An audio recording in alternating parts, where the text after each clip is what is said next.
for the kill, the breeze come freeze up, straight dropping the chills. I'm talking taking over pieces and shares. A bomb break sky high, check the movement is here. Yeah, it's one heart, one shot. Now the future is yours. Go.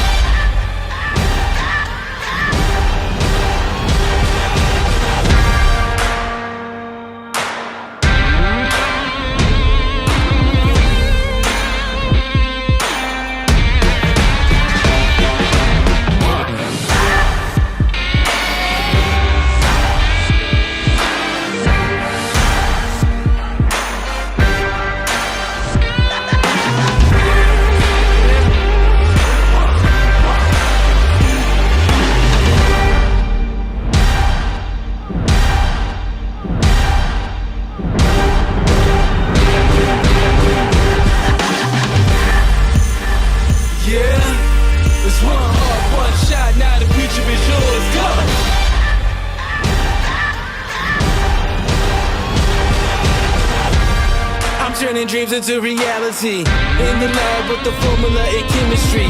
New memories spark and motivate and make the industry shake. We put the balls in the brakes. I'm talking one chance at best, yes. Painting pictures for the culture, keep the brushes fresh. Flip the cover with the drummer, passion never rests. Freedom is our teacher under pressure, now we blessed. See, I was so good for the go.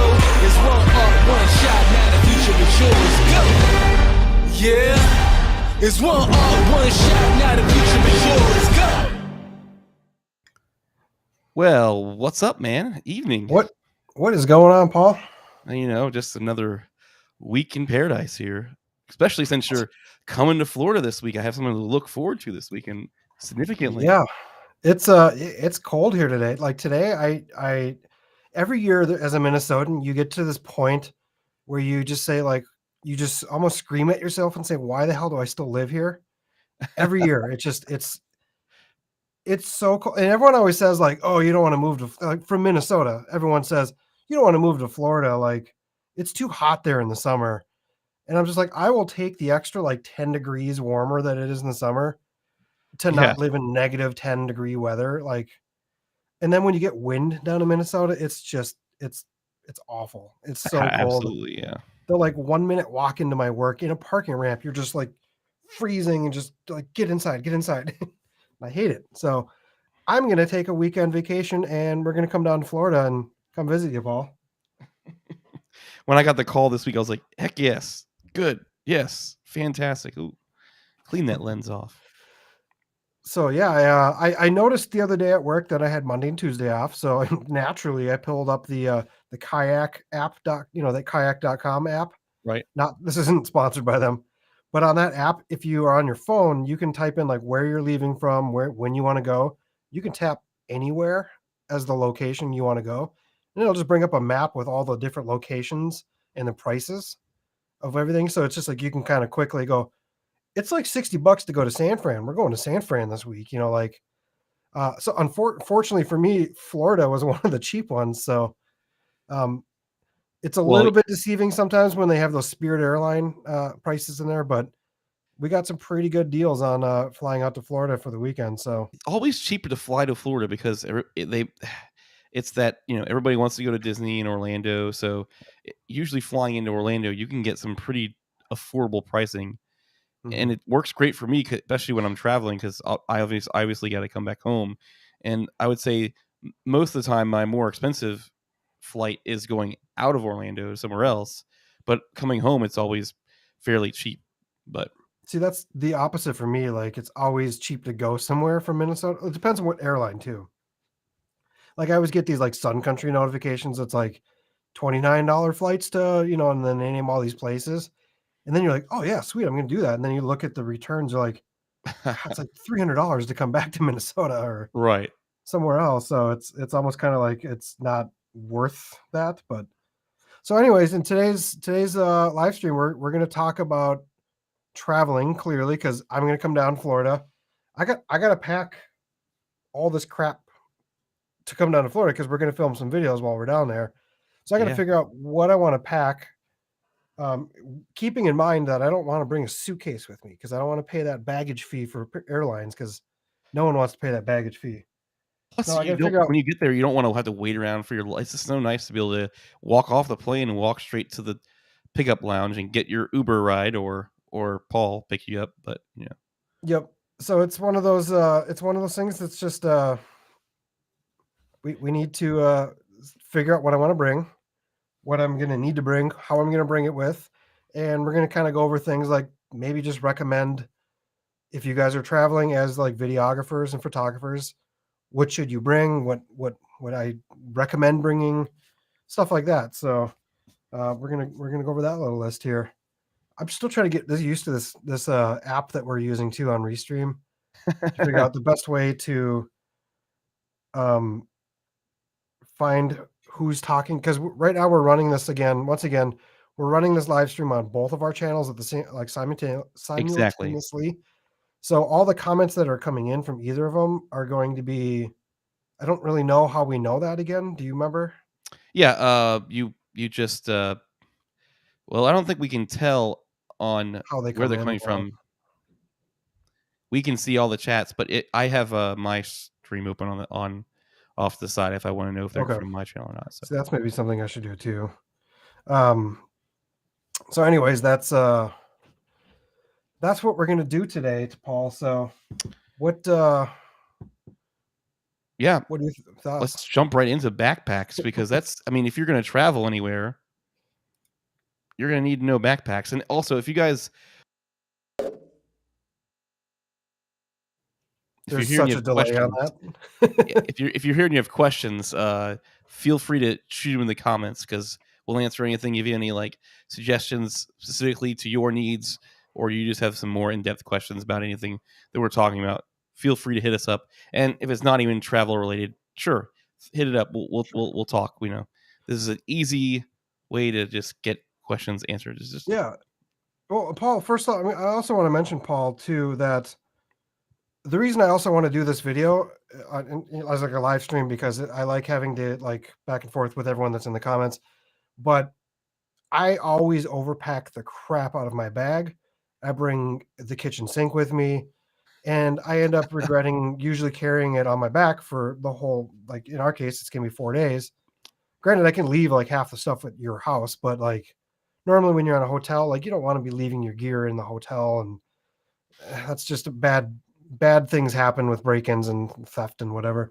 So whatever you're bringing with you, usually you want to be carrying with you. So a lot of this stuff is going to be kind of in mindfulness of like having this stuff with you at all times too. So right.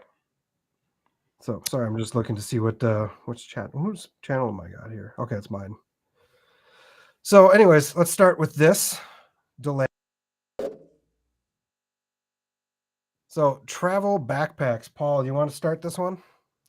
Yeah. So I'm a huge fan of this bag. Now, the funny part was I don't usually.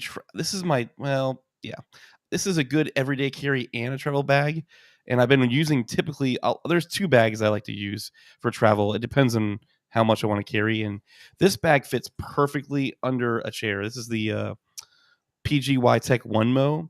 It's a One reason why I love it is because, well, the inside of this bag is probably the best color in the entire world. It's like a green, but it's a 25-liter bag. So if you want something that's like not huge and you can carry enough stuff, you're probably not going to carry too much clothes in this thing.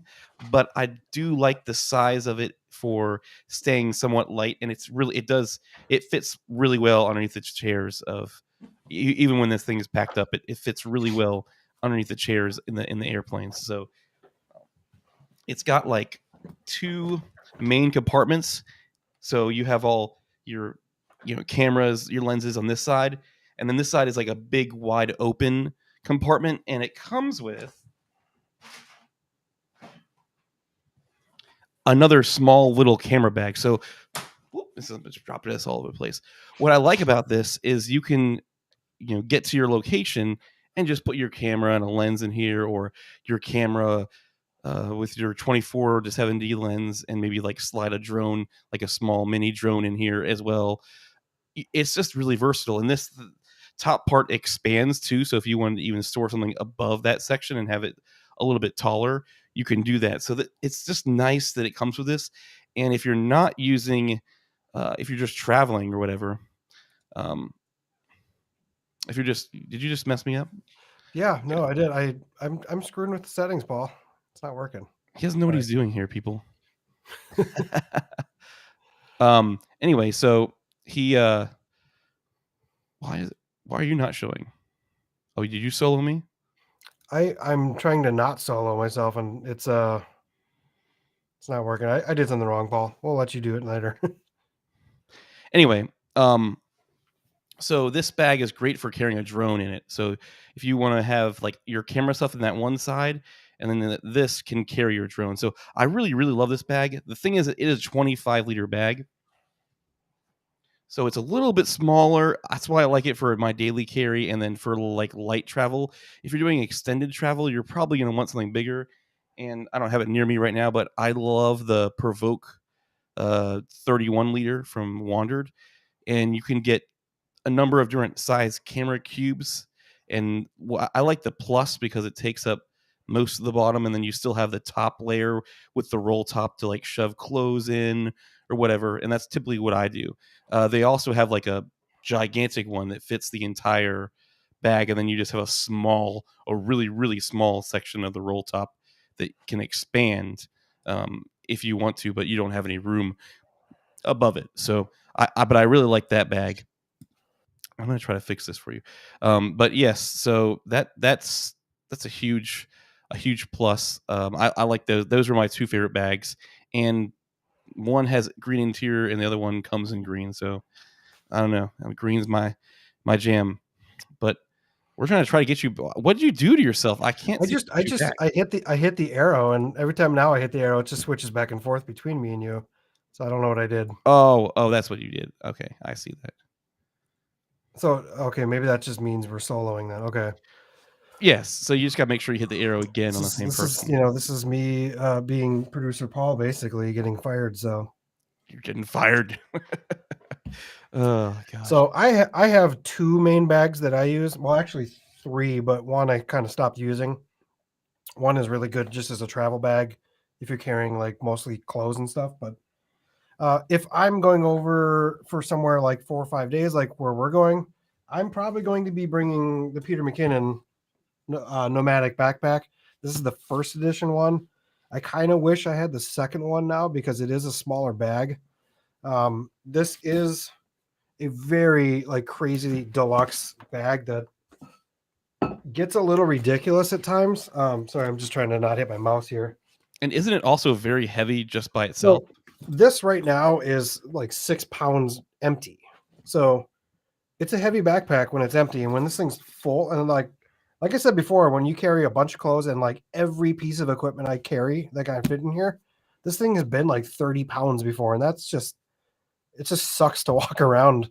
Like, if we go to Disney, Paul, I'm going to be carrying a 30-pound backpack. No, we're not going to do that. So that's what's kind of cool about this. When I originally got this bag, I didn't get the like second bag that goes inside of this. Instead, I just carried like a roll-up JanSport bag that I could carry like small things for. But this thing is like a crazy deluxe backpack. It's got like, your side access door. It's got all the stuff you can put in the front. Straps are super comfortable. But the cool thing is that inside the bag, it's all laid out like a camera bag. You got all these sections to put stuff. And you could fit like 4 days of clothes. But what it's cool about it is it's got this secondary case, just like yours, Paul, where you can take it out. And this is kind of a little different than yours, though, I think. Oh, that's the wrong one. This one, and I'm sure people already know what this bag is. I'm not going to go into crazy detail, but you can put like your camera in here with a lens and like maybe the Rode Video Micro or a small mic. I would put just like fragile stuff in here. And the reason by that is because you can put your camera in there, and then on this other spot, this thing opens up to a like day pack. So now you have another backpack that looks wrinkled all the time because it is. And you can put all your extra crap up here. Like if we go to Disney, Paul, and I buy like, a Star Wars costume or something, I can put it up here and still carry all my stuff. So this thing's going to be very nice.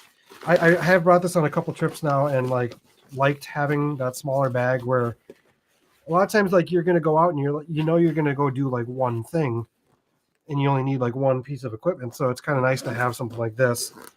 So you have that option for a smaller bag. Now, if you, let me grab this other one here. Right now, though, by the way, if you guys look around, those Nomadic Peter Mckinnon like edition ones, I think even Nomadic like sells them they're cheaper now than they used to be. Sorry, they're less expensive than they used to be. About to say, I don't know about that. You could definitely find some used ones floating around now and then too on different places, but they are super, super durable and pretty weatherproof. But the backpack that I use a lot now is this Hex Bag, and this was actually recommended to me by Gene, Potato Jet. This is kind of the one he was using all the time, and I looked at it, and it's weird that this little tiny bag can literally hold almost the same amount of gear that Peter Mckinnon bag can hold. But the downside is I can't put clothes in it. If I put clothes in there, I have to put it on the top back layer and just make it fit, or like stuff clothes in the front pocket where you put the laptop and stuff like that. Right, that's rough. So it depends on what you're bringing. You know, like when we came to Florida last time, I just brought like an underwear, socks, and like one extra shirt, and that's all I really needed. Because if anybody knows me, I'm probably gonna wear the same shirt for 3 days straight, anyways, on vacation. Which is funny because like how many times, Paul, have you packed like a week's worth of clothes to go to vacation, and then you get there and you just like wear one shirt anyways? So right. Especially for like when we went to Mexico, I'm hanging by the pool most of the time. So anyways, this backpack is like a clamshell. It opens up from the back. It does have a spot on top. You can pop the camera out, which is nice. But this thing is like a really cool bag, and it's got a lot of sections, and you can put all your lenses in there, your microphones. I've actually fit my entire travel tripod over on the side. It's got a lot of pouches. You can put all your stuff in here, and it fits well. You can put a laptop in here. And I have like 2 videos if you guys want to check out like backpacks. I think you got a video on your backpack, Paul, right? I do, yes. So if you guys want to know more information, just go check those out. You got one on yours and I got 2 on mine, but this Hex Bag is only like $170. So it's not bad, but it's really comfortable. And like you saw it, Paul, when I came there last time, you can fit a ton of stuff in this thing. Yeah. And it's small. And like when we were getting on Disney rides and stuff, like I needed something like this, not that big bag. So what are you gonna be bringing with you to Orlando this time? I haven't decided yet, Paul. I'm thinking because I can stay, like we're gonna be at your house at first, like I'm probably just gonna bring whatever I need to bring and then condense down for when we go to anywhere. So because I just don't need to like bring it as like a suitcase in a weird way. But so Deontay asks what preferred camera backpacks and slings. I mean, we went over it just quickly.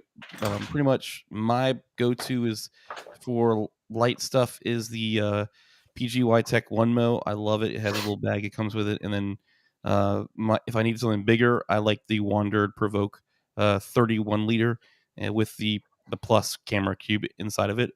And then Kyle here likes for big stuff the Peter Mckinnon bag, and like he just went over the Hex Bag. So, yep. And a lot of these the bags, they come with enough dividers and inside of them, so you basically bring what you need to bring to fit your stuff, and don't overpack. That's like I always overpack, and that's why we'll get to it. I got a lens that I bought for that reason. So we had a question from somebody on your channel here, the one and only. A little bit off of we're gonna deteriorate here from travel just for a second, but he says, I'm starting to learn editing, and I was wondering what the best software app would be for Mac. Thank you. And I'm gonna say that if you're on Mac, Final Cut Pro is the best. It runs the best. It is really easy to use. I love the magnetic timeline. There are so many plugins you can get. That's probably the best thing is there are so many plugins out there that you can get to just make your channel and editing look more professional. With so many titles, so many different types of transitions, even though I don't try to use those too much. I'm mainly for stylistic things. I'm more of a jump cut kind of editor. But yeah, I mean, if you're, there's just so many intros and title screens and titles, and you can get a lot of free stuff. I have a lot of videos on my channel where you can find a lot of this stuff for free, and then there's a lot of fantastic paid ones. It's the future is whatever you make it with Final Cut Pro. So I that's what I know. You're gonna say this. Kyle's a Final Cut Pro Yeah. user as Well, I well. mean, I use Final Cut. I hate Premiere. I've just never liked it. It's never user friendly. The thing with a lot of Adobe products to me is that you feel like you need to really dive in and learn them before you can even use them. And I just never got into it. I always, I go old school. I mean, like I came from old school. I learned how to edit on film decks and back in like late 90, I was a graduate of '01. So I learned on old school VHS decks. And I don't even remember what the first thing we had was called, but I went into like, by the time I kind of came back to it, I was using a lot of like the iMovie, which is very similar to Final Cut. Final Cut's just a better version of iMovie. And Final Cut you can download for 90 days for free, I think right now, and it is like $300 in the long run. But it's a great app. They make movies with it. They make documentaries with it. So it's not like it's a like a non-professional application, but it's very user friendly. So I like Final Cut. But you can also check out if you really want to dive into how to learn how to do like crazy stuff in editing and like intense color grading, DaVinci Resolve, you can download the free version, which is awesome. Yeah, I But mean, a lot of people have switched to DaVinci Resolve mainly because of their color grading tools, and it's a little bit tricky to get the hang of like how they use nodes and stuff like that. But once you figure it out, there's a lot of great YouTubers that deep dive into tutorials in that, and like you said, it's free. So it depends on what your budget is too. If you just don't really have enough money to invest in something, I mean, Final Cut Pro is $200 software, or $300, like $299. I forget. Yeah, 299. I got mine for I think $199 with as an education discount. So if you have an education email address or something like from college days or whatever, you still have that lingering around. Use that. Get the education bundle for Final Cut Pro. Comes with Motion, Final Cut. It even comes with the Logic, so you get the whole creative suite for $200, which is a fantastic deal. So if you have an education discount or an email address, do that hands down. And you can use that to buy Macs as well. So if they have an education store, which they have, usually all the Macs are like 10% cheaper with an education email address than they are. So another budget saving tip there. So what's our next category here tonight, bud? Cameras right so now. this is pretty obvious, right? Like if you're going somewhere, you need a backpack to usually go there with, especially if you're traveling. And you need if you're a photographer or videographer, you need a camera. So this is, and this isn't like a recommending a camera part of the segment here. This is just kind of like when you're packing your bag, you need to know what you're going to be going to film and what you need to use, because the best camera is the one that's best suited for the project you're working on. So, for instance, like I'm not going to bring my A7S III into the pool or the ocean because, well, I don't You're have not? like a $1,200 water case, but in that case, I'm going to bring a GoPro. So, like when you're planning on going on a trip or holiday vacation, wherever you may be from, I would say make a list of like the things that you want to do with your video or photos, and make a list of what cameras, if you have multiple cameras or whatever, of what you're going to bring. So I'm going to Orlando, and I know that specifically I'm going to be doing a video on the Sony ZV-1. That's kind of one of my goals with Paul. So Absolutely. clearly I'm going to bring the ZV-1, but also that's also just like for me a perfect camera for vlogging. Like I hate going on the airplane and having like a big Joby Gorilla Pod with this big camera aimed at yourself, because you just feel so awkward on a plane. I don't know how those people like Harry and Nate do it time and time again. Maybe you just get used to it, but I when don't you know have that either. little ZV-1, like it's the size of a cell phone. I mean, it's like you point it at yourself. People don't think anything of it. They don't really care about what you're doing. people might look at you as you're walking down the airplane aisle if you're talking or something. But so like for me, like just walking around vlogging, if I know I'm going to do a lot of that, I'm probably going to bring the ZV-1. If I For sure. don't want to bring the A7S III because of like, let's say I don't want to bring it because of either I don't want to get it stolen, I don't want to get it broken, like we're going to be going on like roller coasters and stuff. So maybe that's not the camera to bring. So maybe the ZV-1 or the ZV-E10 or A6400 would be the camera that I would bring. Or like if you're going to go skydiving or snowboarding, you better be bringing that GoPro or like an Insta360 camera if you own one. So this whole part is just kind of like figuring out what you need, like write it down, like plot what you're going to film, and kind of pick what would the best camera for that be, and then make that list, and then that's your packing list basically. So it's a way to not, like last time I went to Florida, Paul, I brought everything with me. Did I even use the ZV-E10 or I used the A7S III once? You didn't have the ZV-10 yet, but we the used the ZV-1. A6400, yeah. Yeah, you brought your 6400 and you never. I don't believe you used it once. I don't think it took it out of the bag, and the only reason I took the A7S III out of the bag was for the video that you filmed. So right, and it was being used as a demonstration thing. So it's one of those things that just like don't bring everything you have because you think you might have it. Like make a list of the things that you know you want to have, and then if you think you might, I guess if there really is something like, well, what if this happens? I would want this. Then that's make a your list decision, of things that you definitely want to shoot, and then decide what you need or what you should bring for those. I'm gonna be honest. Every time freaking Kyle comes over with his ZV-1, I'm like, I want to get one of those things. I want to get one of those things. It's so small and compact, and you bring it anywhere, and you can feel so discreet when you're at Disney or any of these places, just shooting family videos. It's got all the high frame rates that you can shoot with that thing, and it's a tiny little thing. The only downside to it is batteries, but you can combat that by just getting a ton of aftermarket batteries. Yeah, and they're small.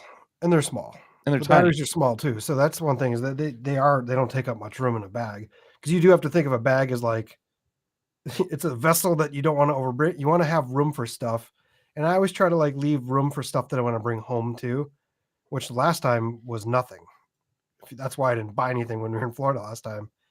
But so yeah, like you got your GoPros. I got all that stuff over there. So just make a list of the cameras that you think are going to be the most useful for the things you're going to want to use. If you aren't going anywhere near water and you don't have any reason for a GoPro, then don't bring it. It's just taking up space in your bag, regardless of how big you think it is. So yeah, I mean, that's why I love my A7C for travel. One, it shoots fantastic photos. It does great video. It has a flip out screen. It's the size of an APS-C camera, but it's a full frame camera. And it's got all the bells and whistles, like the digital hot shoe if I wanted to use like one of the compact Sony mics, or my K3M to do XLR video. But typically for travel, I just like the camera itself, and give me my 24mm lens, my G Master, and then I use APS-C crop mode to be able to get a 35mm out of that lens, and pretty much have two lenses in one with any setup. So I think I could do most of it with my 24mm, and then my Tamron 28.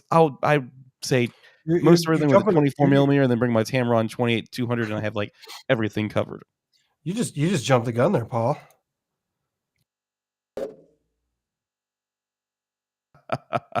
I just jumped the gun. So now you can start. Anyway, so yeah, I mean, we're Sony fanboys here, so and we're going over travel, so like we're not going to go over every single lens that we have. Kyle has the behemoth Sigma 24 to Sony, and he brought it last time so I could do a video with it, and I did, and we got some great shots out of it. We had a fun time shooting with it. It's a behemoth. I don't know if he's going to bring it this time, because now he has the Tamron 28-200, and it's just a light lens. It's it's the same like size, probably a little bit thinner than the Sigma, but it's so light, it fits in the camera bag easy, and you get 28-200 range. So it's great for it's a fantastic photography lens. For video, because it changes the aperture, it's a little tricky, but it's still doable. Just pair it with maybe a low aperture prime like my 24 millimeter, or the 35 GM, or the 21.8 that Kyle has, and you could have a killer setup there for vlogging. And I think like either that or get the Tamron 17 to 28, and then get the Tamron 28 200, and you got a 2-lens combo that gets you all the way from super wide to super zoom, and you're good. With those 2 lenses, you've got everything covered. So for me on this specific one, like I said, like everything takes up space in your bag. Everything weighs a lot. So if I don't really care about the weight, I'm probably going to bring the Sigma 24 to 70, because I think the things that we're going to be filming isn't going to really need anything past a 70 necessarily. I say that now, but of course, once I don't bring it. But the one thing about the Sigma 24 to 70 lens is that it's heavy, but it's also a 2.8 fixed. So if like we're going to be in Florida at nighttime. Do I want a lens that can see at nighttime? That's going to be my option. If I like this lens is worthless if I shoot at nighttime unless I'm in 28 millimeters, because this is only a 2.8 at that focal range, and then it's like a 5.6. So this thing's not going to work great at night. No. Versus this will. So I'm probably going to just bring this one, but we'll see. But if we're also just in daylight the whole time, maybe I will just bring this. This is the stuff that I have to think about, and all the shot list that I have to put in my head of what I'm going to need this lens for. But no matter what I'm going to do, like right now, I can't show you because I'm shooting on it, but the 20 millimeter lens for me is my 100%. I'm probably always going to have that lens with me for 2 reasons. A, it's like my best vlogging lens because it's the closest focal range. Sorry, it's the lowest focal range I have in a lens because I don't have that 16 to 35. But also it's really small. It's a compact lens. It's not big and it's light. So it's not going to really take up much room in my bag. And it's a 1.8 aperture. So this thing is like the perfect lens at nighttime, so long as I don't want to zoom in on anything. So, which is, like if I'm shooting them fireworks over at Magic Kingdom, like maybe I want that zoom lens. So, but that lens is always going to be in the bag because it's the smallest lens I have. It's the lowest aperture and it's the widest. So that's 100% going to be there.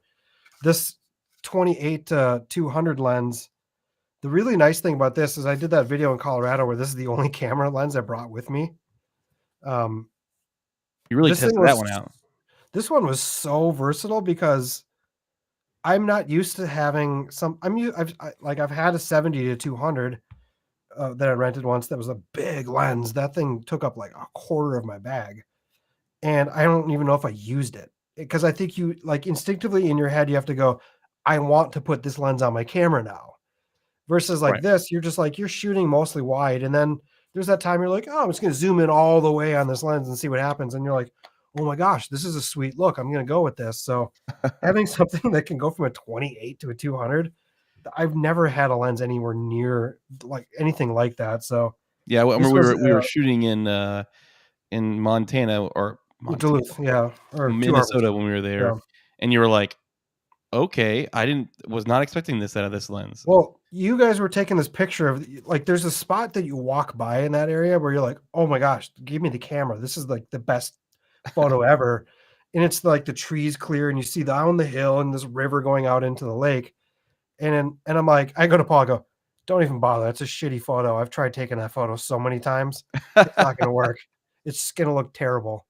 And then he like comes over with the 28 to 200 and I look at it and I was like, oh, I'm buying this lens. Oh my gosh. And I just like, was like, oh, this gave me a whole new perspective on that angle. So, yeah. So like, this is a really nice option for anyone, is that anything that you can have the most versatile lens.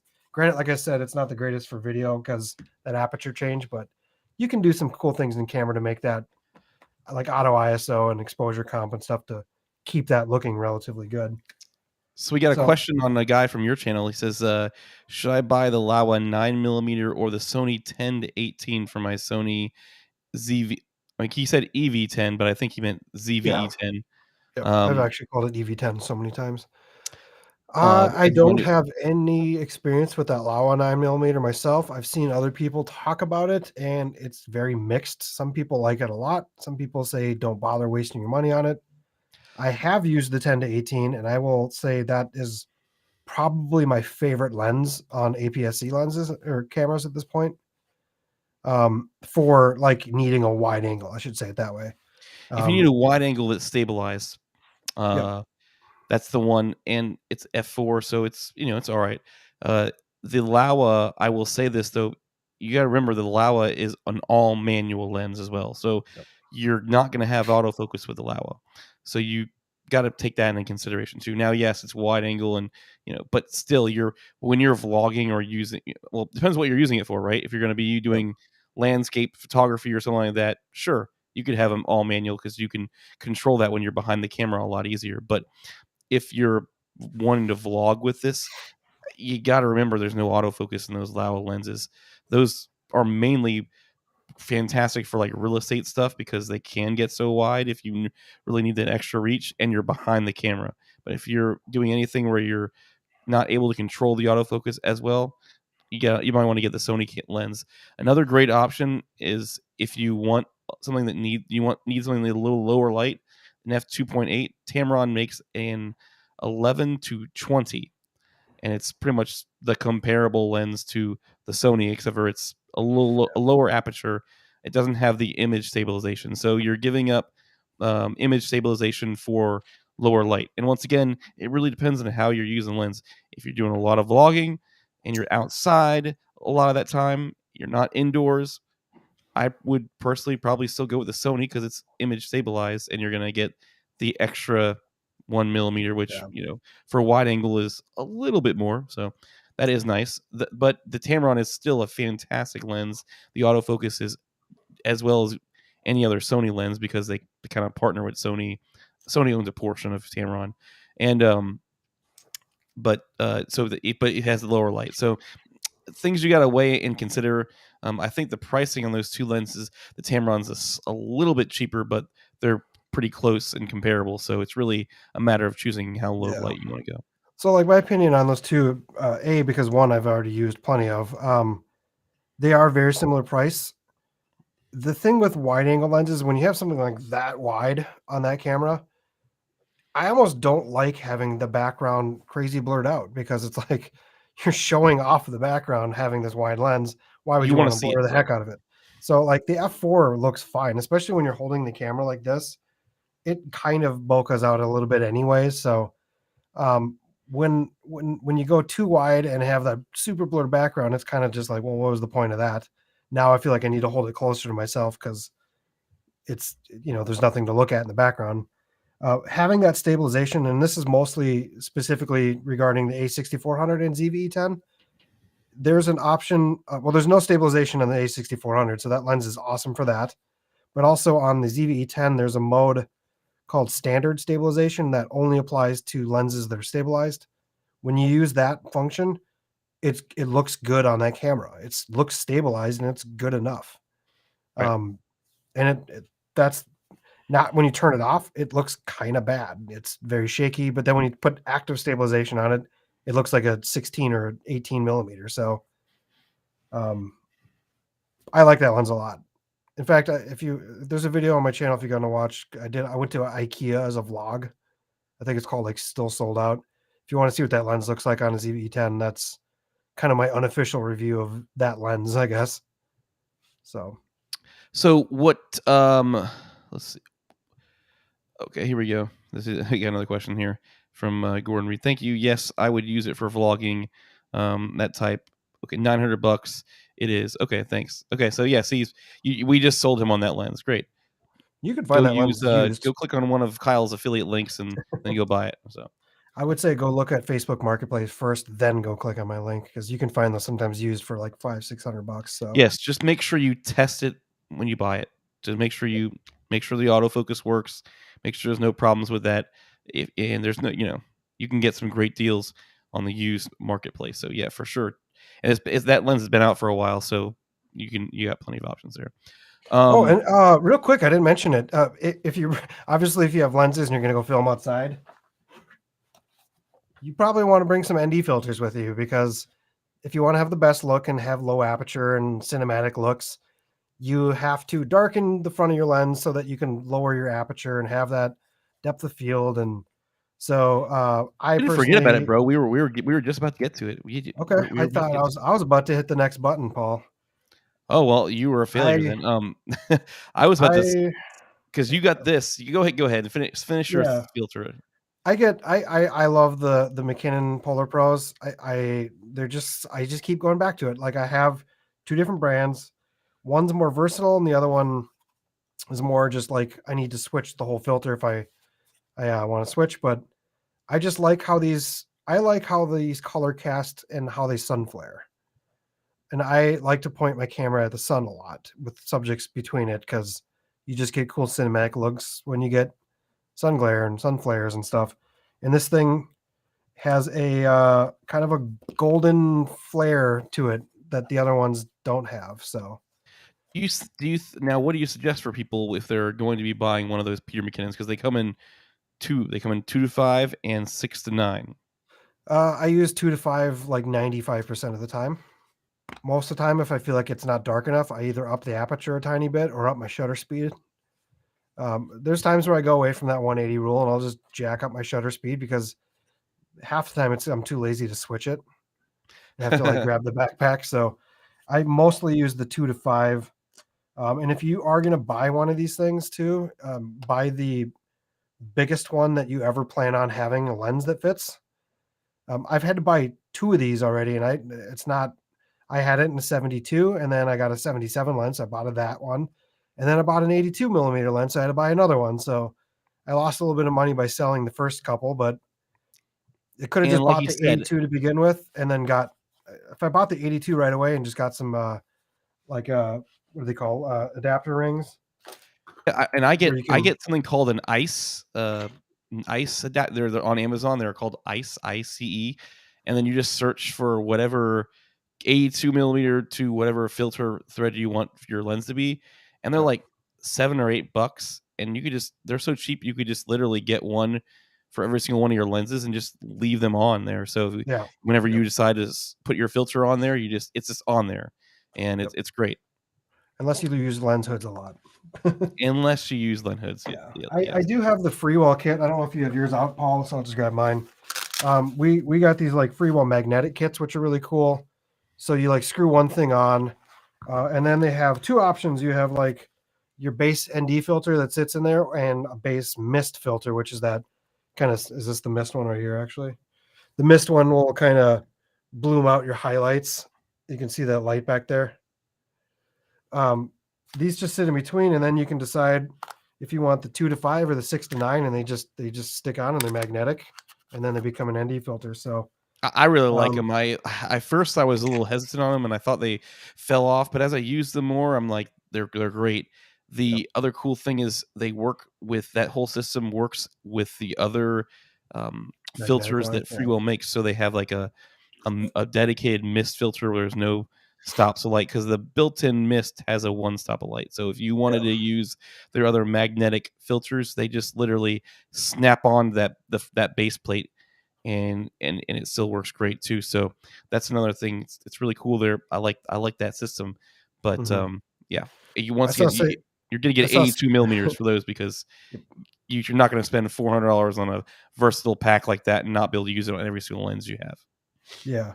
Say Park had a cool video too the other day where if you wear a lot of pocket tees, you can like put like a piece of cardboard with magnets on it, and then just like when you take the one off, you can just like slap it on your chest, and then you put the other one on film, and then if you need to switch, you can just take it off. And I thought that was kind of cool. He had a really Um, cool hack video. There was another number of other things. Yes, they were like really cool. so yeah, I mean the ND filters are pretty important. I always have mine with me no matter what. That's just kind of that has to be with my camera setups because if you want to use a 2.8 or a 1.8 aperture, unless it's nighttime, it's going to just look god awful, unless you put something in front of it. So, but This let's is a move on to the question next for thing here, you. Paul. Oh yeah, go ahead. Which do you prefer, the Freewell magnetic VND system or the Peter McKinnon? If you could only choose Absolutely one, depend. Which one Yeah. would you choose?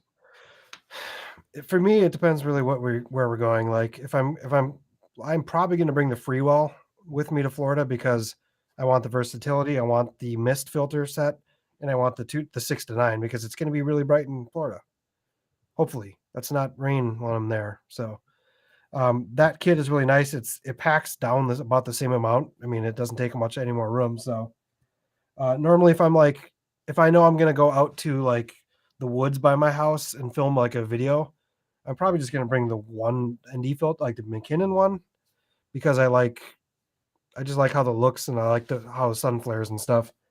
Not to say that the free ones are bad. The Freewell is a great company and they're way underpriced for what you get with that company, I think personally. But so yeah, I'm gonna bring the Freewell set to me to Florida because that's gonna be the most versatile. I say that now, but Paul, if I show up with the Mckinnon one, we'll have to make a joke about that. Yeah, I mean, yeah. Well, if you come with a Peter McKinnon one, I'm gonna make. Yeah, for me, the Polar Pro makes fantastic stuff. The problem is you're spending almost the same amount of money on one Polar Pro filter as you are for that whole entire Freewell kit, and it really is nice to be able to have a 6 to 9 stop when you need it. I agree with Kyle. I don't use the 6 to 9 a lot, but here in Florida, it does get pretty bright and sunny. So, like in the summertime, I do use it. I had to do a video for my school where I was like doing an outside tour of the building for like fire escapes or something, and it was I tried to use a 2 to 5 stop so that I could switch indoors really easily. Um, but it was way too bright out there, so I had to use my 6 to 9. So it depends on where you're shooting and all that stuff. But so When I the went 6 to 9 does come in clutch, you know. when I went to Mexico, I was using the 6 to 9 Freewell, and I was still at like F5. Granted, that was on the A6400, which isn't anywhere near the dynamic range of like the A7S3, but Right. I was just like, I'm going to bring this and I'm going to be able to put it down to two, whatever aperture. And as soon as I got there, I was just like, oh, man, it is so bright here. But yeah, let's move on to the next thing. So obviously microphones. So if I only brought the ZV-1, Paul, I probably wouldn't even need a microphone. No. The built-in microphone on the ZV-1 is pretty usable. If you guys are ever using the ZV-1, I will tell you one secret that you'll see all these people who are using the ZV-1 now. The big secret they do in post is you open up your EQ and you boost that 70 to like 140 range in your EQ, and you get that low end back, and it sounds similar to a shotgun mic. And then you can just make a couple tweaks up in your if you guys know what EQing is, you can make a peak and then sweep it across and hear where that boxy sound is and then just eliminate that sound. You can get that mic sounding pretty good. Otherwise, if you're traveling light, Paul, and you don't have any room, what mic you bringing? Well, I used to say, for me, I say I bring my Rode Video Micro because it's my old faithful. I will say though that Rode just came out with the Rode Video Mic Go 2 for $100, so $40 more than the Micro, and it sounds fantastic Really for what it is, for the size, and it is built like a tank, like the rest of their other more recent microphones. So if you have the cash, spend the extra $40 and get the Video Mic Go 2. But the Micro is still a fantastic option for its size, and it comes with the little wind muff. That's the other downside to the Go 2 is it doesn't come with that. So it's only $40 more, but then you also have to buy another wind muff separately. So that's going to be probably run you another $30 to $40. Yeah, well, maybe 20 somewhere. Yeah. Yeah, I don't think they have one out yet for it. So, but they'll be. But Rode replied to me and said the WS12 or 11 is what it's going to be called, or something like that. I can't remember which one it is because one's for the NTG video mic, but it's coming out next week, so they'll have it out. But yeah, I would say if I don't have room for the video mic, the NTG video mic, I bring the Rode Micro. That's an outstanding microphone. It's like one of the cheaper ones, and it's one of the better sounding ones compared to it. I did pick up that Deity. Which one is this called? Deity Mini D4 Mini. This thing sounds really good too. It also gives you an option to add that like second input if you want to add another microphone to it, like a wireless Go or something. I don't see many people actually doing that necessarily, but this is a tiny bit smaller. It's a little bit more discreet and still sounds just about as good. But yeah, these are really good for when you don't have room and you just like, I got just enough room to tuck this microphone in the corner of my backpack. So because I know that we're going to be doing a lot of talking head, Paul, I'm probably going to bring the video micro or the video NTG. I'm going to have to find a way to make that fit in my backpack better. And that microphone is really fantastic. Now, I have started using in the studio the NTG5 because, I have no idea why, but Rode sent me one because they're just nice people. But it sounds really good. I will say it sounds a little more boomier.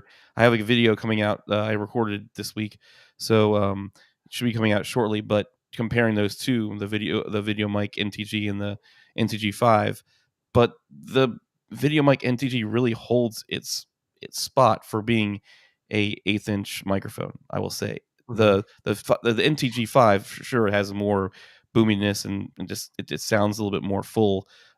But I think you could EQ the video mic NTG and get really close. But I'm just comparing straight out of the box, no EQing. But the NTG is and the other thing that people forget about is that NTG is so versatile. So it's not like it's just a 1/8 inch microphone. You can also plug it in USB like you are now and use it for streaming. And I mean your audio sounds great.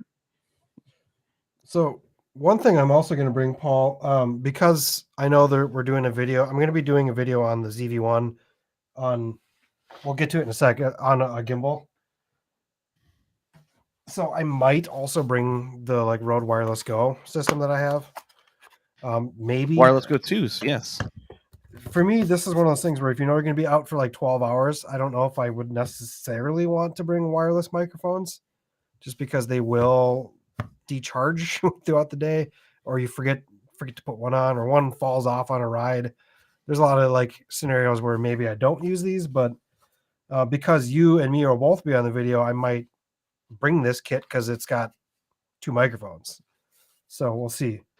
It would be good for It's you when you're traveling, you got to consider what you're gonna be doing, and like you said, there'll be 2 of us, so we might need to be both mic'd up. So I mean, if he can fit it in his package, then sure, why not? Go for it. Like if I knew I was going to do an interview or something, I wouldn't even hesitate. This would be in the bag because you put it right on someone or a live mic.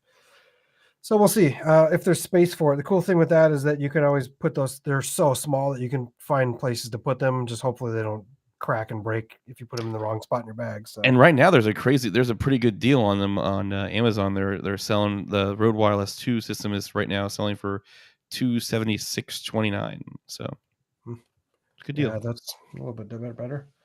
So yeah, I mean, like microphones, for me, just bring the one that's going to fit in your bag the best and do the best for what you need.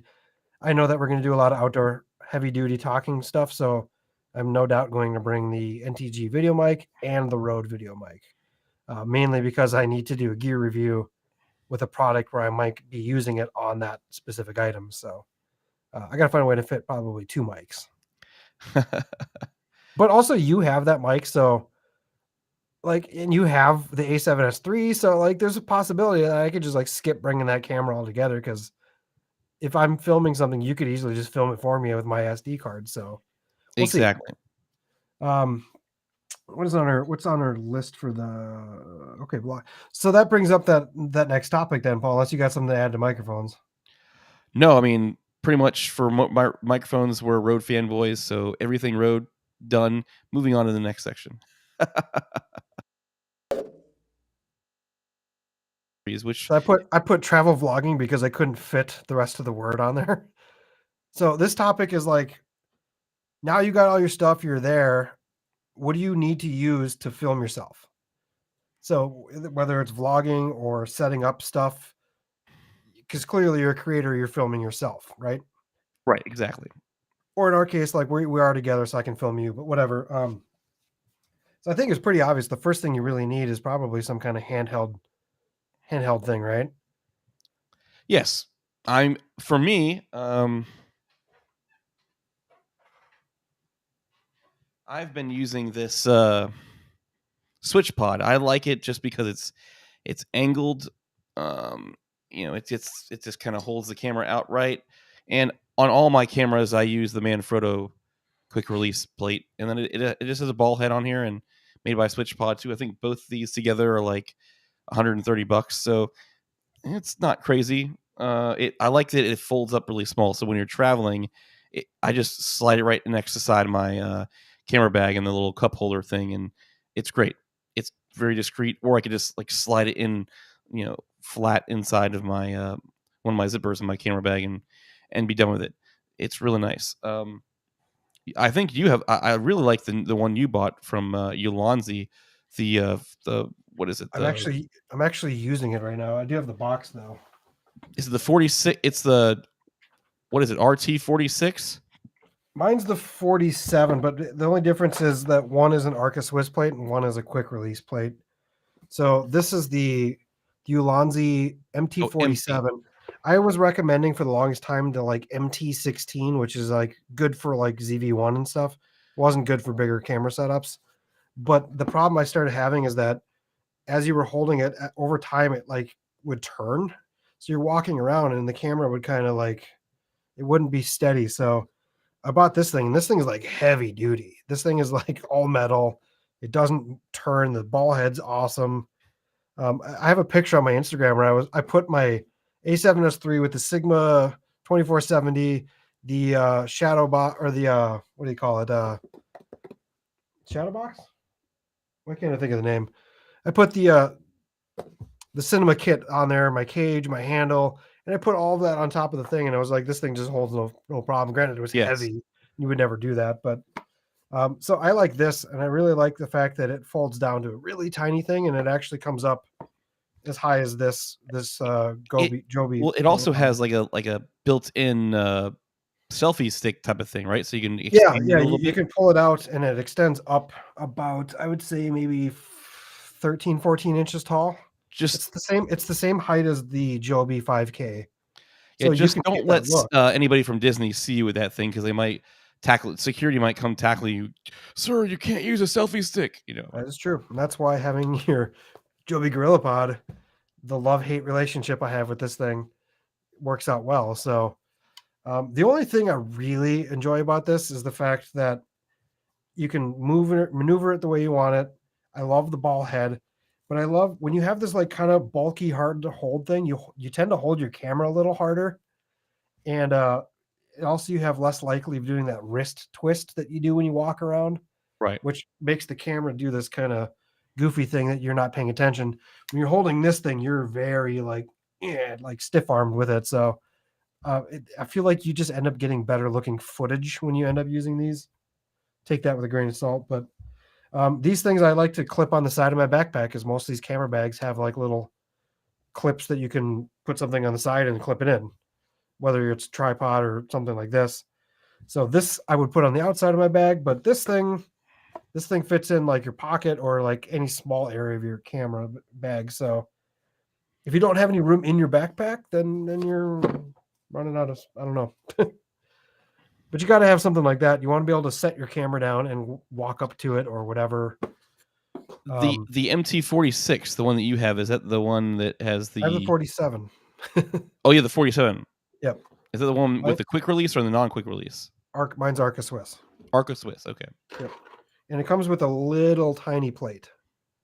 So like this is perfect for like the ZV1 because that camera's not wide. Right. And this thing just pops right on there. I end up using my Joby one a lot because it's already mounted on the camera. So, but then also like, so if you can, and depending on where you're going, you might need a tripod. So like, I'm not going to recommend a tripod. That's not where I'm talking about here, but get something that is small like this that you can fit in a backpack or on the side of your backpack. Clearly, you don't want to add a lot of weight. This thing probably weighs a little too much. I shouldn't bring this anymore. But Man, I really, really want somebody to come out with a design very similar to the Peak Design carbon fiber one, but not be as crazy expensive, $500. because Yeah, there's no way I'm spending $600 on a tripod. no. I have way more things that I want to buy than to spend $600 on a tripod. So I don't even know what this one's called. It's like Zomi or something like that. Yeah, Zomei. I bought this thing like 3 years ago. It was like $50 on Amazon. I have not had a single problem with this tripod, and it's always worked out. And I like I said, I can fit this in that little camera bag. So I'm currently looking for a travel tripod that's like that size, but I really hate the little twisty knobby ball things. I like the locking switches. So Yeah, I mean, you can probably take those off and switch them, but so if you're traveling, you have to decide if you're going to need a tripod or not. I'm not going to bring this because I have Paul. He's my tripod for the weekend. He's going to hold the camera if I need to. And then also, I can't show you the one because I'm actually using it on my camera, but these little friction arms, these clamps that you can clamp stuff to, like you so can good. clamp it onto an object and then you can just maneuver this where you want and clamp it down. I've put my cameras on these things. This one's like a really small one, more for like the ZV-1, because if you have a big camera, it's going to hit the pole you're attaching it to. But this is a Ulanzi one. You can just like clamp it onto like stop sign posts or railings or whatever, and then you can walk up to the camera and you can have these things in cool positions. And like this is the year, Paul, that I said I want to try to walk less while filming. Yes. Now I say that, but now I also have that to work with. But We'll I get want to to that be in a able little bit. I want to be able to do more vlogging where you set the camera somewhere and then like walk up to it. That way the camera is always still. It's not moving around. It's going to get the best image when the camera is static. And then you're just going to go look. And I'm really inspired by like Peter Lindgren and stuff like that, where they'll just pop the camera down somewhere, film something, pop it somewhere else, film another thing, walk up to it. And his vlogs are always very fluid. You don't need to walk around when you're vlogging. And also, because I say that because when you're walking around, you're not paying attention to walking most of the time. Right, and You're paying it's attention to what you're saying and how the camera looks and how your composition. And then you just do stupid things. And then all of a sudden, if you start paying attention to where you're walking, you say dumb things because you're not thinking. It's too much going on. And these friction arms are great because you can just like attach them to stuff. I did want to do a mini golf thing, Paul, maybe this weekend if there's time. And my thought process was like putting this on the arm of the golf club itself and oh, having the camera here. So you get these cool like fixed shots of things. And the cool thing with these is you can get really creative and inventive of where you put these. I haven't put out the video of the studio build, but I attached this thing to my roller handle, and I had it filming the wall, and they had filming me, and I had some really cool looking fun shots. hey, there looks like there's a lot of people here from Dobo's stream. So hey guys, Sure. I see a lot of you guys here. So appreciate all the support you guys always come in here, and you guys are so nice.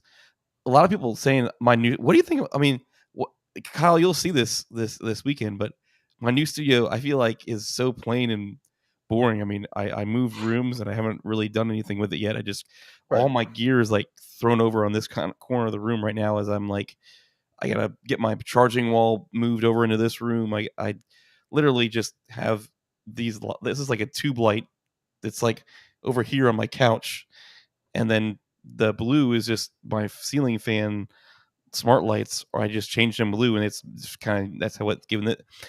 I'm not really doing anything fancy. This is like a TV that is mounted on the wall. I don't know why we did it, but there's no power plugging into it, so it's just mounted on the wall. I'm probably gonna remove this and do something with this space behind me. I want to get a PF logo like really bad, whether it's like Mhm. right here or on this wall, but I'm thinking behind me. But anyway, that was just I see a lot of Yeah. people saying nice new Well, studio. it's a It's work in progress for you too right now. It takes a while, and it takes like I'm a month into mine. I'm still trying to figure it out. So you should have seen it before, like an hour ago. This room looked like a disaster hit it again because I had my this table I is my standing desk, and I actually move it back there for my talking head stuff. And it's nice because you can just like pull it out, slide it, turn, lift it. But when it's like you get all done, all of a sudden there's snacks everywhere and empty cans and stuff all over the floor, and you're just like, I gotta quit doing this mess. Yeah, Fly Zone. He did a new paint job and really cleaned up his room. It's looking clean, man. And it's especially since when I was there, it was kind of a mess. Walt Disney World doesn't let you use extended tripod. Yes, they don't. They even like you're right. Well, they don't. The trams don't run right now, but when the trams did run, one of the things they said of the trams is like, please, you will not be able to bring in any selfie if when they search your if they happen to search your bag, because they do it randomly now, it seems, because their machines actually are pretty darn good. Sometimes you don't have to you can just put the bag on your backpack and walk through, and they won't even ever check your bag sometimes, but they randomly check people. But if they see a selfie stick, they'll make you either throw it in the trash can right next to them or make you walk all the way back to your car and put it in there, because they don't like selfie sticks. But if it's a tripod that extends into a selfie stick, then they probably won't even notice it. But if they see you, like, you got to be kind of discreet with when you're with. Sometimes, I mean, I see people all the time still at Disney with them. It's just, you got to do it and hope that nobody says anything to you. But I mean, it depends on how far. The ones we have only pull out. They only extend out 12 inches anyway. So like they're not. They're really wanting to get rid of the ones that are the 3 foot long selfie sticks with GoPros that people will just swing all over the place, and you're and hit people in the face, or and they don't want them on the rides, and all that stuff. So, but yeah, those, yeah, I used that MT16 when we went there last time, and no, I didn't get any crap for that.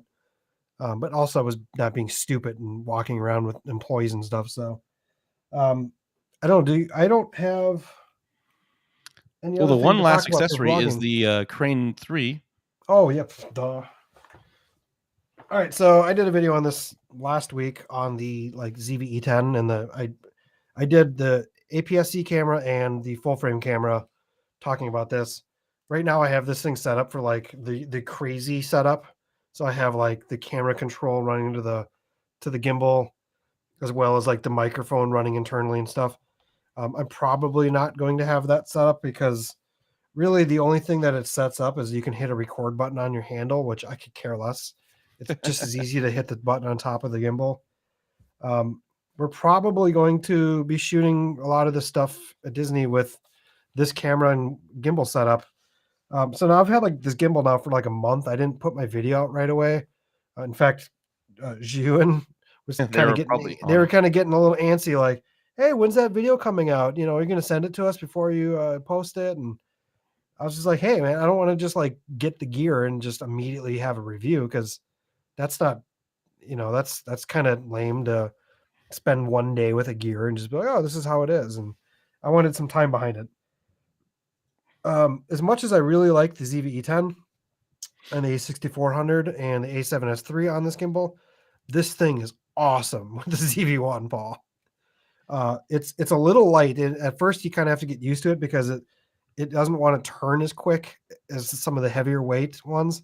So you have to kind of tweak with the settings a little bit. But like when you take this thing off the tripod, it's like the same size as the handheld tripod. It doesn't weigh any. This thing gimbal is so light. It's crazy. Like you'll see it. Like this setup is like it weighs nothing. Like that's why you see everyone in these posts holding it like this with their like A7S III, because it doesn't weigh anything at all. This is making walking and vlogging look good, but I'd still want to try to do less of that, because I like to think more about what I'm talking about. But if you can fit a gimbal in your backpack, and you want to bring a gimbal in your backpack, and you have a need for a gimbal in your backpack, right? That's the thing, is normally I would not bring the Weeble S, because it's too much room, takes up too much space. I'm probably not going to use it, because it's like you have to make a commitment to like using a gimbal. And then like, do I really want to walk around and have to fold it up every 2 seconds? And versus like, so far what I'm catching with this thing is that this isn't really much different than like a handheld tripod. And when you're done, like you just pop that camera off. This is why I'm not going to use the camera connections. You just pop it off the gimbal, and like you hit the unlock. This thing folds up and throws, you like fit it in any spot in your backpack because it Let's doesn't see take up that any in space. slow motion. Oh, yeah, I did. I really wanted to emphasize in that video. That's why I did that. I couldn't get the Weeble S even in a big section of the backpack to fit. And then I just like put this thing in there easy and put something next to it. And it was like plop. Oh, that's good. Yeah, the So this Weeble S was thing's, my favorite gimbal, but I think if I used that one, I would fall in love with it. yeah, as long as you don't have a really heavy setup, like, obviously the A7S III has its limits with lenses and even like the A6400 or ZV-10 with that 10-18, it didn't balance. It would just sit forward, and it definitely didn't balance because you couldn't move it back far enough. But you turned it on, and it just boom, it came up, and I didn't have a single problem using it. So It's crazy. it's got strong motors, but this thing so far is like my favorite piece of gear that I've gotten in the last like 6 months because it's like sometimes you buy crap like this and you're like, oh, awesome, and you're super excited to use it a couple times, and then it ends up as a shelf decoration in your set because you Shelf don't use it. So this thing, I mean, time will tell, but I feel like I'm going to use this like all the time now, just because it's so compact and usable. So I'm really excited Oh, about this thing. look at this! You just got a new sub. You got Mr. Bob Casey here. Awesome, Ariels, he's subbing to you. He's Bob's a great guy. So you got a new sub, Kyle. Look at that. Cool. That's awesome. I think I haven't really even. Let me see. Dude, you're climbing up to 3K. I'm getting You're there. just Yeah, I might get there about the weekend. It's amazing how YouTube is so weird. Like you struggle to get to 100, you struggle to get to 500, you struggle to get to 1,000, and then like you hit 1,000, and like I mean maybe not for everyone, but like for my channel, all of a sudden it was like, oh, now I'm at 2,000, and then like, oh, well, that's just 2,500. because you're amazing. See, I still got a lot of work to do. So I still am sitting at that like 1,200 range. I still think most of my subs are coming off of like 3 videos from like 6-7 months ago, but like The ZV1, man, it's but it's funny because as time goes on, you grow, YouTube pushes more people to you, but then that video is still building momentum and it's still really popular. So the more you grow, the more people they keep sending to those same exact videos that are in. I don't know. Anyway, well, the it's cool all thing about too is that, exposure. So it's all about keeping yeah, with the grind. the Good cool night, thing with Bob. like the cool thing with doing like gear reviews too is that you have to remember that there's several waves of those videos. Once those gears are outdated, they start to lose the views. But then there's this weird thing that happens where like all of a sudden now it's a great used item and it's priced right. And people are like, well, should I spend $400 on this or should I go buy the next one? So then they're looking up at all these old videos. Right. And the ZV-1, I thought at this point would probably been on that track of where people aren't looking at it anymore. The ZV-E10's out. There's probably going to be talks about the ZV-2 at some point or some like cheaper version of it. That was But a very then, interesting article that I sent you, right? I mean, yeah, that could be a video in and of itself, but we'll talk about that later. But like the cool thing is that sometimes people like Lindgren and Terry Warfield and now Leela from YouTube, like they're all of a sudden pushing the ZV-1 as a vlog camera again. Because like now finally people are like understanding like how awesome that camera really was. Because initially people like they got the camera for loan, they did a video on it, they never owned it, they didn't care about it. Once they start seeing how good that camera can be for vlogging, people are like, well, now I got to get this camera. But I'm noticing a huge uptick in those accessory videos because I think of those other people are promoting that camera now and it's getting that second wave of popularity. So it's kind of an interesting thing how YouTube works. So, but as far as vlogging accessories, I think that's all I got now. Like obviously, if you need your Insta360 travel tripod, like super extender, you could do that.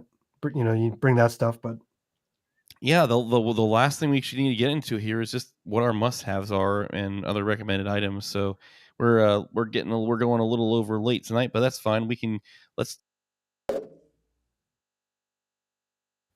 I didn't realize that. Sorry, Paul. I didn't realize that muted us every time we did that thing. And I click it. It takes like 3 seconds for it to go. So this is must-haves. What I mean by must-haves, Paul, is this obviously you must have your camera. You must have all that stuff. Must-haves for me are things that you cannot forget to pack in your bag. Like you must have your SD cards. You must have your SD card like case, because like if you only have like a couple SD cards, then fine, but you need to have all these like things to use that you don't want to forget about. And I've forgotten my damn SD cards so many times. Where you go out, you get on a shoot, and you turn on the camera, and it says no card, and you're like, dang it. Yeah, I mean, there's all these different cases that are out there, and whatever. I like the like hard cases that are a little bit more waterproof. Yep. So like obviously you need to make sure you have your SD cards. Make a checklist if you guys are packing your bag for traveling, because like Paul, I need to make like a final like checklist that I can make every time that I can just like check them off. That would be one of them. The next one for me is batteries. You absolutely want to make sure you bring your batteries and make sure they're charged. Yep. I got this one cool, like this thing came with that Mckinnon bag. I love this thing. You can buy this like separate too. It's 3 batteries, but if you notice, I got one Z battery for the A7S3. I got one F whatever the heck these are called, the A6400 ZV10 batteries. Yep. And then I got 2 of the ZV-E10 or ZV1 batteries. So I make this case like a little versatile. I have some batteries in there. Otherwise, I went to Walmart, Paul, and I bought this little point and shoot bag for like $4, right? Yep. The cool thing is you open it up, it's got like a divider in the middle where it has like a little pocket pouch. Okay. Oh, they're falling out. You're not falling out because I'm trying to get the light on it. You can get 6 ZV-E10 batteries in here, and you can get 6 ZV-1 batteries in here just by putting them in here. And then like this is the smallest setup case I have, and it's like $5. Like you don't need to go out and spend $50 or whatever these things cost, which they're cool looking, but these are the best things to do. And then I have this process where I put the like battery one way for when I know it's charged, and I put it the other way when I know it's empty. And same thing with the ZV-1 batteries. If you get these cases, I always put like my sticker on the side of where the like X is on the battery, and then right. If you put it the other way, it's empty. So that's my little method of like knowing the madness, because it sucks when you're trying to like dig into your battery thing. You're trying to get your batteries quick, and then you grab a dead battery and put it in your camera. And you're like, I got to do that all over again. And I tried doing a battery change once, hanging on the side of a cable car in San Francisco while holding a backpack and the camera. I was trying to change the battery, and it wasn't fun. But yeah, batteries are a must-have. Absolutely. SD cards. I think if you're carrying around a camera with detachable lenses, if you can fit this, do it. If you can't, then whatever. But I use that. I use that a lot, and you can always take these things apart too. Like take the fragile part out and just like throw it in your bag or something. So, rocket blower, obviously. 100% bring 1 or 2 of these like microfiber towels for lenses. You will use these all the time, whether it's fingerprints, smudges, rain, water. Sometimes I'll actually bring like just a microfiber crappy towel, because like if you're outside and it's raining, you can wipe the camera off, whatever. If you guys are like filming yourself and you have like a YouTube channel and you want to look good, I wouldn't bring this size one, but they make little mini lint rollers. I wear black a lot, so like I'm doing this all the time, and I have dogs and stuff, so I always get dog hair all over me and whatever. Let's see, must-haves. Oh, if you can fit any amount of like gaff tape in your bag, that's always a nice thing to have. Like Donna came up with a method where if you bring like a pen with your bag, he just wraps like gaff tape around it. I used to never need gaff tape. And then I bought a roll of gaff tape and I ran out of that roll like immediately. And then like if you have it, you find reasons to use it all the time. So bring some gaff tape if you can. For me, if you guys are using auto white balance and auto settings in your camera, don't worry about this. But if you guys are shooting in manual settings all the time, go get one of these like white balance cards. These ones are truly calibrated. So this one cost me like, I don't know, $20. So it's more expensive than those like $5 Amazon ones. I don't have that $5 set down here, but the gray is so different than those cheap ones. Like they're like one's super dark, and I can never understand why my white balance was always a little off. But if you bring this, you can set your camera ahead of time. You can get the correct white balance, and then even if you like are shooting and you just like throw it in the frame for a second, take it back out. In post, you can edit that you can just click your white dropper on that card and recorrect your white balance in post. So one of the best things I've ever bought is one of the little wallet size ones. Just throw it in your wallet. Yep. And then you always have it. There's times where you want to use auto white balance if you're going in and out of different lightings. Like at Disney, Paul, we'll probably do a lot more auto white balance because you're going from outdoor sunlight to tungsten lighting, and you want the camera to change. You don't want to have to correct that every time. Yeah, I mean, I use these for my white balance thing. They're like these like Gary Fung because they're like kind of molded, but when you're outside on the go, they take up a little bit of space in your camera bag. Come with like a little lanyard thing, but the cards are just perfectly fine for traveling. This size of a credit card, so it fits in your bag. I tend to keep the paper on there just so it keeps it clean and doesn't get crap all over it. But I set my auto white balance all the time on my like main cameras. The ZV-1, like I typically leave that in auto because it's going to do what it wants to do anyway. So, and that, that camera, you're not looking for like necessarily cinema style shooting. So, that's kind of it for my must-haves. Oh, no, it isn't. If you guys are going out and you're going to need a couple of these, but it's not what you think. They're actually lens wipes. They're not like a roll of, whatever. You can get these at Walmart for like $3 or something like that, $5 for like a box of 100. They're just like little like moist towelettes, but they're like lens wipes that have good like cleaning chemicals and stuff. Just wipe your thing clean. I used this when we were at that last time when we were at Disney, Paul. I got some water on the camera from a splash on something, and it like water. I didn't even notice it at first, but it like left water hard marks. Right. I couldn't get it with the towel, so I just like cleaned it with this and took it right off. So these things are nice. They're Zeiss lens wipes. They're probably for like glasses, like prescription glasses, but they work great on lenses. So yeah, they get there's like it's a 220 count for like $15 on Amazon. Yeah. So and at Walmart they have them in their lens departments for like $5, so they're not much, and you can fit these in your pocket. So I always bring one of these with. I've used them a couple times. Sometimes you don't even look for them. So not really a must-have, Paul, but it's something we missed, and I'm surprised we missed because there are some Drone Brews people here. If you can fit it, and if you know you're going to fly it, right, and actually use it, bring like some kind of travel drone if you can. I'm still a user of my what was this, the original Mavic Air. You have the OG Mavic Air. Yep. Now I'm not looking to have like the top quality footage in my videos if I'm using this. Not to say that this thing sucks, because it doesn't. This thing puts out some great imagery anyways. It's a little bit less automated than some of the new ones of the Mavic Air 2 and 2S, but I know that I'm like, I just went to Mexico. I need a shot of the beach. That's it. So I'm going to put it up for like 5-10 minutes. Just do a couple circles, film what I need to film. Drone's down. I'm not going to look at it for the rest of the trip. That's why I keep this one, because it's so dang small and it does what I want. And it looks better than the Mavic Minis, I think. So that's why I keep this one.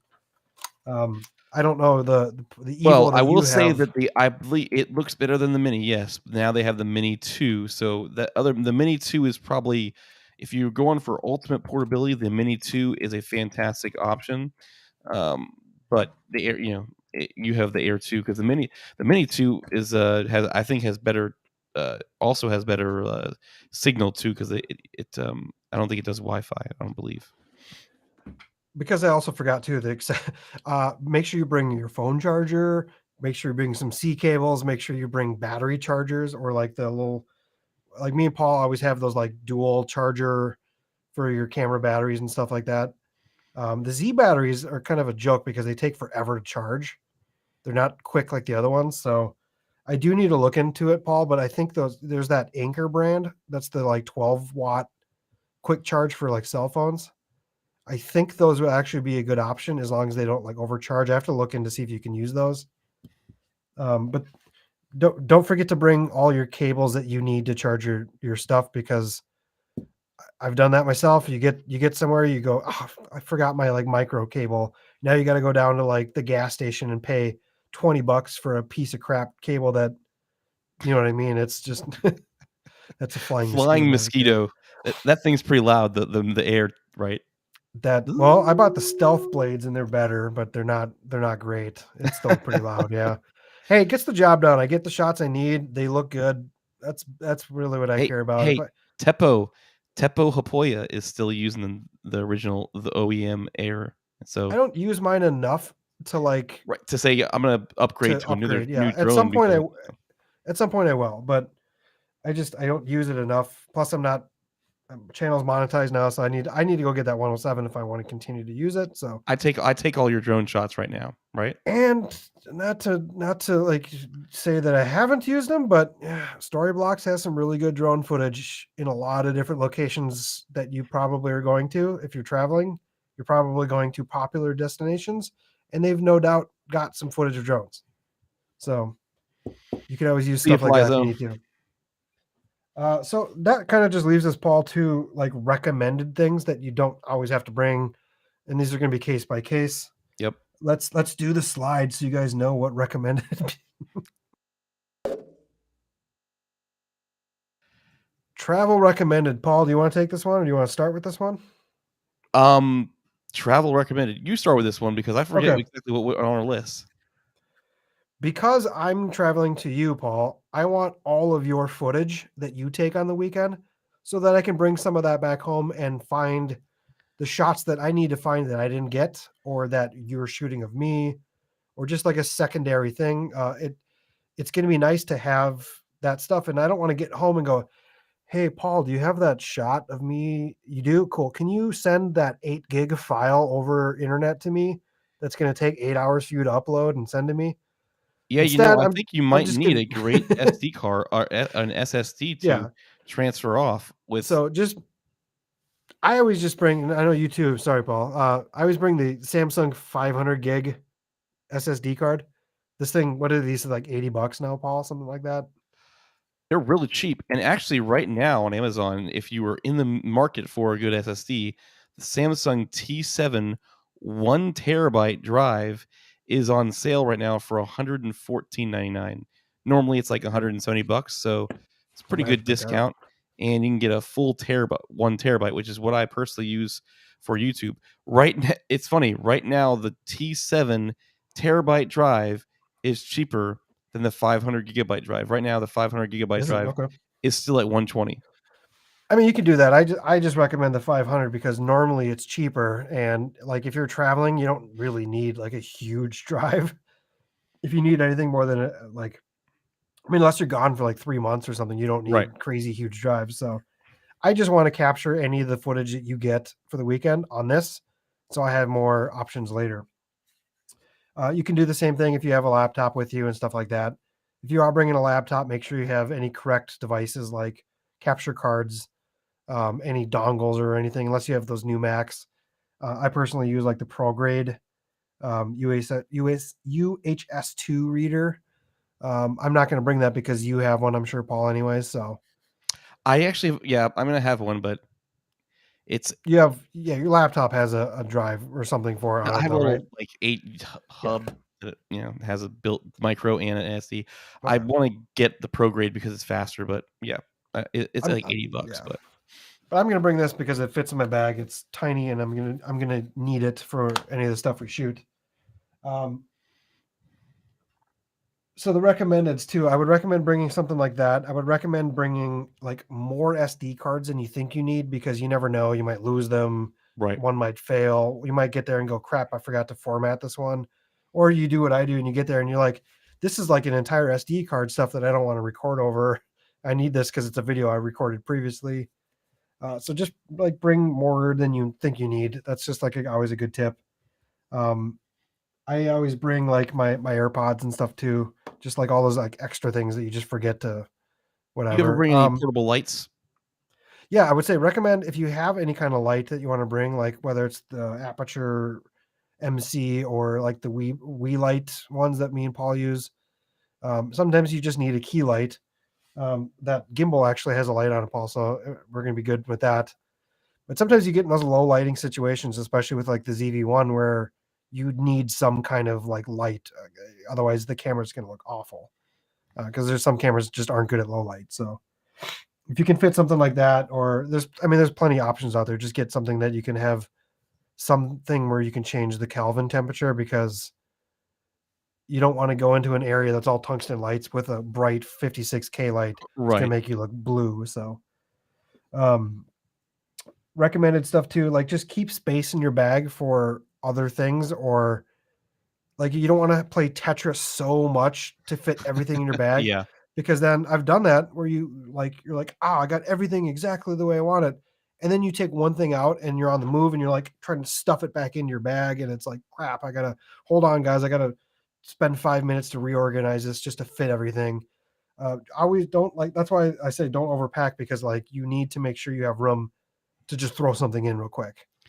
And then one other thing that I would recommend, Paul, and this is kind of a little out there.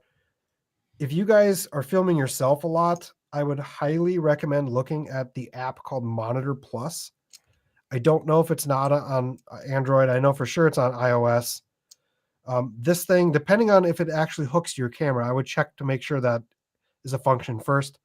But what this does is it allows you to connect to your camera via Wi-Fi, and then it becomes your monitor for the camera.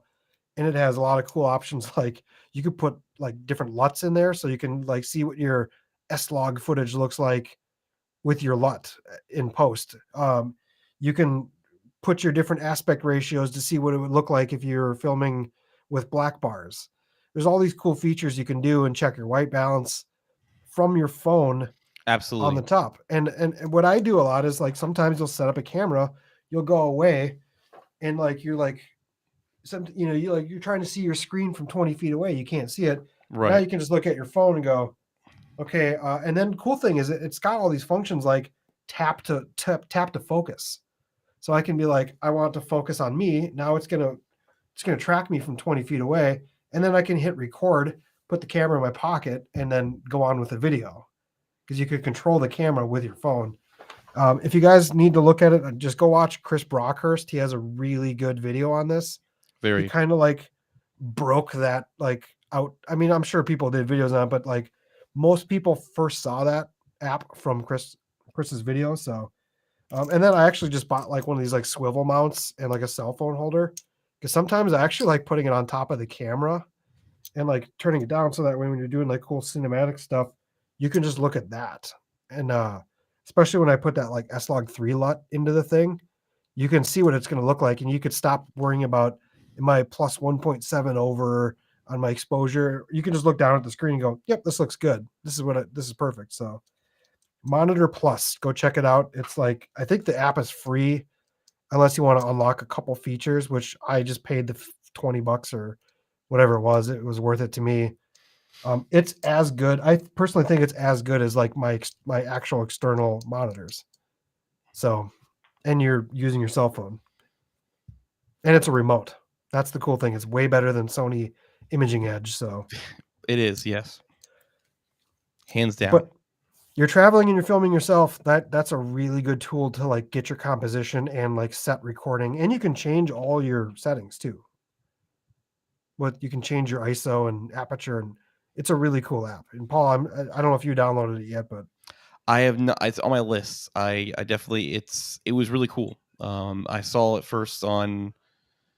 I think Chris Brockhurst did a video on it, and then I saw. Then when you came down and I saw it in person, so very very useful tool, for sure. And the nice thing about it is it's pretty much a full out monitor, and it's on something that you carry around with you every day anyway. So then you always have a monitor to use for your camera externally. So that's pretty cool. Mm-hmm. And just so you guys know, the people who are still here or you're looking later, all the links for everything for a lot of the things we discussed here tonight is I've been adding in as we've been talking about them down in the description below. At least for my channel, maybe I think Kyle will I'll send him all the links, or and he'll add him in his channel later. Yeah, and this video, like our intentions with this video is clearly not to get you to go just buy this crap, because that's not where I'm traveling down to Florida, and I just wanted to, like, we were gonna just say pack pack bags with me while I get my stuff ready together, and I'll show you what A I live do. stream pack that probably would have been pretty cool actually. But I just kind of wanted to explain like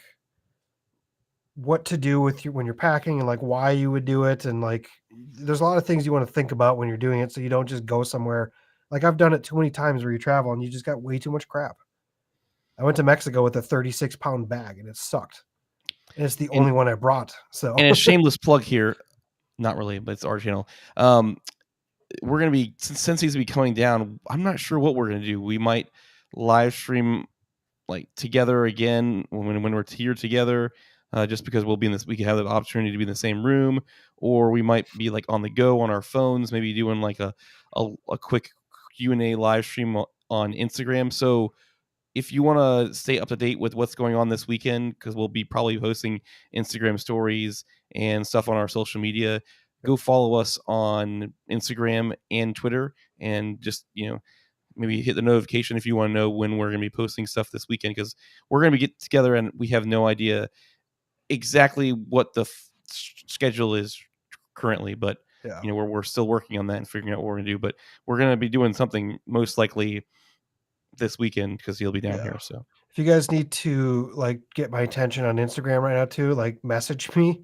Paul, I just got added, like, the Mirrorless Geeks, they're like Instagram. They post like, like camera, basically it's like camera porn all the time. Like they put awesome pictures of cameras. They used one of mine, but they added me as like there's a new feature where you can add people as like a sub creator or something like that. And what it does is it puts it, if they post it, it puts it on my page as well. So I've been getting all the notifications anytime someone likes that picture. And they have like, a couple 100,000 followers. So is that the I one can't- that was posted of your Sigma lens? well, they did that purple picture too with the A7S III. So like Yeah, right now, my with Instagram the is such a Sigma lens on it. Yeah. yeah, my Instagram is such a mess right now. It only shows me like 100 notifications at once. So if like anyone's been commenting or anything like that, I'm not seeing any of it because it's like it's just flooded with all this other Instagram handles, like their followers. Wow. So I like it's like flattering, but it sucks because you open it and you're like, I can't like see anything of my stuff right now. It's all just coming from them. So hopefully it'll like taper off a little bit so I can actually like see my Instagram again. But it's now when I know what it's like to see when you have like 200,000-300,000 followers on an Instagram handle, what craziness that brings. So wow. no, thank you. So yeah, message me if you guys need to like comment or anything like that so I can actually see it. But yeah, we'll definitely be. I Instagram. I'm like editing on the fly on Lightroom. Like when we were at Disney, I posted like 6 pictures last time, and they're all edited in Lightroom. And I'm so quick at like you create all these like Lightroom mobile, man. Oh man, I'm creating like presets on the go and just like putting them on the next picture. Oops, send. Because I like being connected while you're doing something, and then people get to see the like aftermath like a week later on, or in my case like a month later on your video. So Eddie Nunez says he vlogs with a 1DX. He says he says we need to get some muscles. Yeah, no, I don't even think Peter McKinnon wants to vlog with that camera anymore. That thing's a tank. And he says that he says that you need an Air 2S, which I'd like to have one if somebody wanted to give me one. So if you're offering, Eddie, we can always give you his shipping address and you can send him one if you really want. I would love to have the Air 2S. That would be the one I would get. It's a good price range, I think. Still, it looks incredible. It looks as good or maybe even better in some ways than the Mavic Pro 2, and it's compact and looks great. Yeah, so I'd say that's the drone that I was looking at. Yeah. It's got a lot of really cool like auto flying modes too, which is nice. It's got those like master cinemas, and I know that you don't use them a lot, but like sometimes you don't have time. There's some cool shots. You can throw it up in the air and just get some awesome pre-made shots and find a way to make it work in your editing. So yeah, that one looks really cool. I do want that one.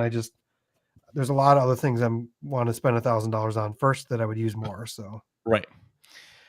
So I think that really rounds us up. We went on for about 40 minutes extra night, but that's all right. Every once in a while we gotta have an extended one. Maybe next time we'll have a live camera packing of him packing his bag, or maybe he'll do that live. Maybe he'll just if you follow him on Instagram, maybe he'll be doing a live video or something while he's packing for Florida. I don't know, but go follow him on Instagram. Go follow us, and do all the fun YouTube things. Subscribe, hit those like buttons on both Kyle and I's channel. And if you haven't subscribed to both of us, do it, because we both very similar styles. He's obviously a little better than me, but I'm getting there. So, anyways, do all the fun YouTube things. We'll see you guys later. Later. One shot, now the future is yours. Go!